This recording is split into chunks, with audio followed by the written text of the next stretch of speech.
네, 오늘 우리에게 주신 말씀은 에스겔서 13장입니다. 13장 1절부터 16절입니다.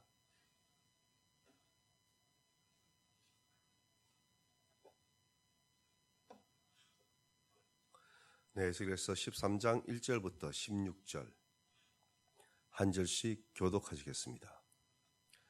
여호와의 말씀이 내게 임하여 이르시되 인자야, 너는 이스라엘의 예언한 선지자들에게 경고하여 예언하되 자기 마음대로 예언하는 자에게 말하기를 너희는 여호와의 말씀을 들으라. 주 여호와의 말씀에 본 것이 없이 자기 심령을 따라 예언하는 어리석은 선지자에게 화가 있을진저.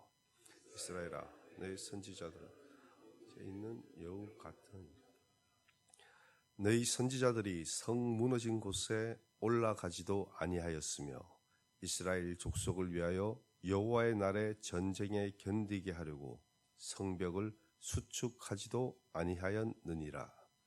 여호와께서 말씀하셨다고 하는 자들이 허탄한 것과 거짓된 점괘를 보며 사람들에게 그 말이 확실히 이루어지기를 바라게 하라.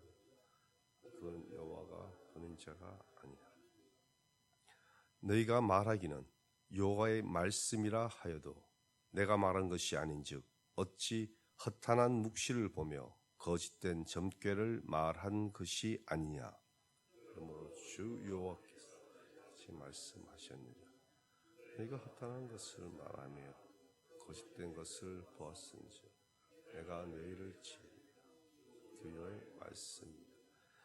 그 선지자들이 허탄한 묵시를 보며 거짓 것을 점쳤으니 내 손이 그들을 쳐서 내 백성의 공회에 들어오지 못하게 하며 이스라엘 족속의 호족에도 기록되지 못하게 하며 이스라엘 땅에도 들어가지 못하게 하리니 너희가 나를 여호와인 줄 알리라.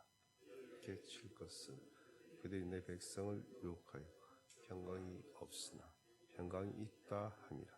어떤 사람이 담을 쌓을 때 그들이 해치를 한도다. 그러므로 너는 회칠한 자에게 이르기를 그것이 무너지리라.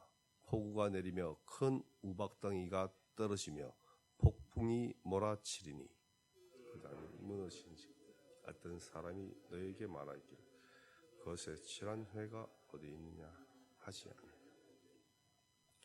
그러므로 나 주 여호와가 말하노라. 내가 분노하여 폭풍을 퍼붓고 내가 진노하여 폭우를 내리고 분노하여 큰 우박덩이로 무너뜨리리라. 회칠한 담을 내가 이렇게 험으로 땅에 넘어뜨리고 그 기초를 드러낼 것이라. 담이 무너진즉 너희가 그 가운데서 망하리니 나를 여호와인 줄 알리라. 이와 같이 내가 내 노를 담과 회칠한 자에게 모두 이루고 또 너희에게 말하기를 담도 없어지고 칠한 자들도 없어졌다 하리니 이들은 예루살렘에 대하여 예언하기를 평강이 없으나 평강의 묵시를 보았다고 하는 이스라엘의 선지자들이니라. 주 여호와의 말씀이니라. 아멘. 오늘도 우리 주신 말씀을 통하여 은혜 받는 시간 되시길 원합니다. 오늘 우리에게 주신 이 에스겔서 13장은 이스라엘의 거짓 선지자들 이들에 대한 경고의 메시지를 말하고 있습니다. 선지자란 하나님의 소명을 받아 하나님으로부터 주어진 말씀을 있는 그대로 전하는 자를 가리킵니다. 절대로 자신의 생각이나 인간적인 판단이 들어가면 안 되는 것이죠. 그런데 2절 말씀에서 이스라엘의 예언하는 그 선지자들에게 경고하여 예언하기를 자기 마음대로 예언하는 자라고 말하고 있습니다. 이 말씀을 통해 알 수 있듯이 당시 에스겔이 활동하던 그 시대, 즉 유다 왕국의 멸망이 얼마 남지 않았던 그때에 하나님의 이름을 빙자하여 거짓 예언하는 선지자들이 많이 있었다는 것이죠. 3절 말씀에서 그런 거짓 선지자들은 본 곳이 없이 자기 심령을 따라 예언한다고 말하고 있습니다. 여기서 말하는 본 것이란 선지자로 소명받은 자가 하나님께서 보여주시는 이상을 보거나 성령의 능력을 통해 영적인 눈으로 보는 것을 말하는 것입니다. 성령의 역사 없이 단지 자신의 심령을 따라 예언하는 선지자에게 화가 있을 것이라고 말을 합니다. 그들은 하나님의 심판을 피할 수 없는 자들입니다. 또한 그들을 황무지에 있는 여우라 말하고 있습니다. 여우라고 비유한 그 의미는 여우는 비교적 교활한 동물로 묘사되고 있습니다. 그들은 황무지나 광야에서 주로 서식합니다. 그들은 종종 인가로 내려와 곡식과 집에서 기르는 가금류를 습격하기도 하죠. 이처럼 거짓 선지자들은 여우에 비유한 이유는 그들이 거짓되고 가증스러운 자들이기 때문이죠. 하나님의 백성을 속이고 영적으로 해를 끼치는 그러한 존재들인 것이에요. 그리고 그들의 잘못은 성 무너진 곳에 올라가지 않았다고 말을 하고 있습니다. 또한 성벽을 수축하지 않았다는 것이죠. 바벨론의 침공으로부터 성을 쌓고 성벽을 세우는 일에 게을리했다는 것입니다. 이것은 비유적인 표현으로 선지자로서 이스라엘 백성들의 영적인 상태를 바로잡아주지 못했다는 그런 의미입니다.